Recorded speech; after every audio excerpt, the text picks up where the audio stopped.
I don't like the Buck 110. I don't like the Buck 110 either, but I love the Buck 110.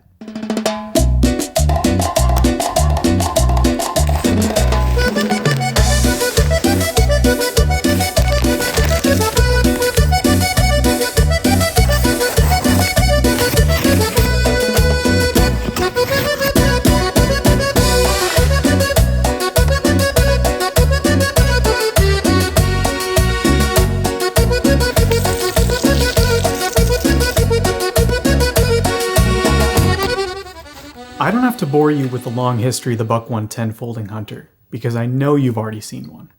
You probably already own one, maybe inherited, maybe gifted. The 110 is so ubiquitous that it just seems to appear in our lives. 3 months ago, Buck gifted me a new 110 Slim Heritage Elite as thanks for hospitality when they visited Knife Center, and I've been carrying, comparing, and thinking about it a lot since then.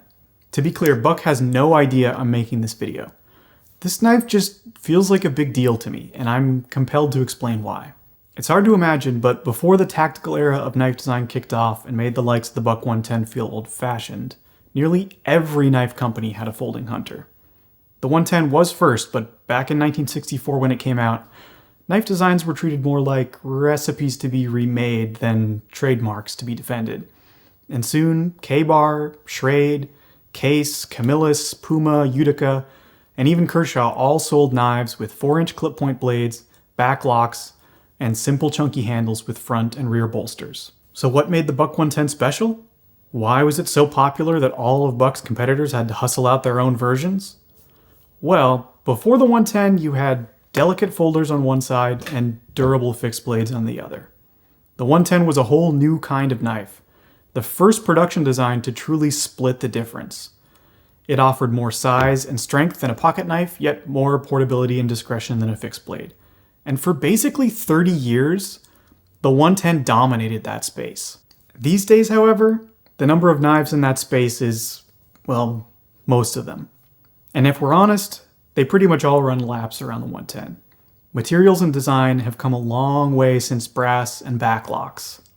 I appreciate it as part of knife history, but I don't really like the original Buck 110. It's unreasonably heavy and somewhat slippery, so it sometimes requires a weird kind of unexpected effort to move the handle and control the blade. The hollow grind has great slicing geometry, but the 420 steel can't keep it together for more than a few yards of cardboard. And most damning of all, it's just too bulky to carry, so it's never with me when I need a knife. The Slim Heritage Elite changes all that. But before we get to why it's the best version of the 110 by far, I need to explain why their previous reinterpretations come up short. Because Buck have tried to modernize the 110 a bunch of times now, like with this $35 Slim Select and this $175 Hunter Sport. Both of them have the thumb studs and pocket clips they need to bring the design up to par on paper, but ultimately, neither of them really feel like the modern knives they're supposed to be. These updated 110s have the same fundamental flaw, and it doesn't have anything to do with what Buck added. It's what Buck kept the same, the old-fashioned backlock. Don't get me wrong, it's one of the strongest and most stable backlocks this side of a triad, but it just isn't made to be operated with one hand. Unlike a contemporary backlock design like the one on this Almar Eagle, the Buck 110 fights you the whole way open and needs two hands to close. The Eagle achieves one-handed closing by relocating its lock release to the middle of the handle, but it also has a secret trick that makes it way easier to open.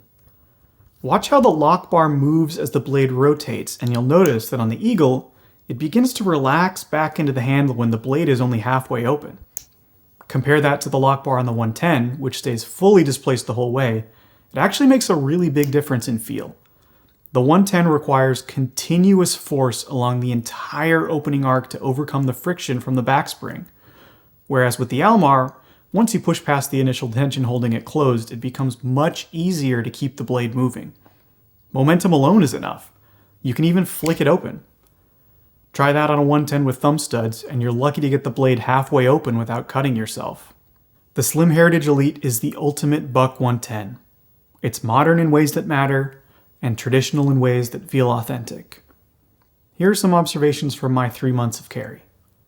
It's lightweight in comparison with the original, but still relatively heavy at 5.4 ounces. It feels dense in a way that implies it's expensive, which is probably a good thing. In the hand, it's nice. Lighter and thinner makes it livelier and more articulate. It's easy to live with. The action was stiff out of the box, but broke in over the course of about 2 days. It cuts extremely well. The hollow grind peels apart cardboard and curls through hard cheese. Although I didn't do any structured edge retention tests, I'm 3 months in, and the MagnaCut blade is still cleanly slicing paper. If I had to critique its cutting performance, I could say that I don't love how narrow the clip point tip is, but it does penetrate effectively, and it only bothered me when I should have been using a kitchen or butter knife anyway. The biggest surprise to me was how much I ended up enjoying the two-hand opening experience. I was expecting to be frustrated, but honestly, once I started carrying it, I never even thought about it. The excellent pocket clip does most of the work by making it easy to access, and compared to the focused effort needed to open a 110 with thumb studs, the two-handed deployment of the Slim Heritage Elite is actually faster and more intuitive. And it's not like it's impossible to open it one-handed. You can always quick drop it open if you absolutely had to.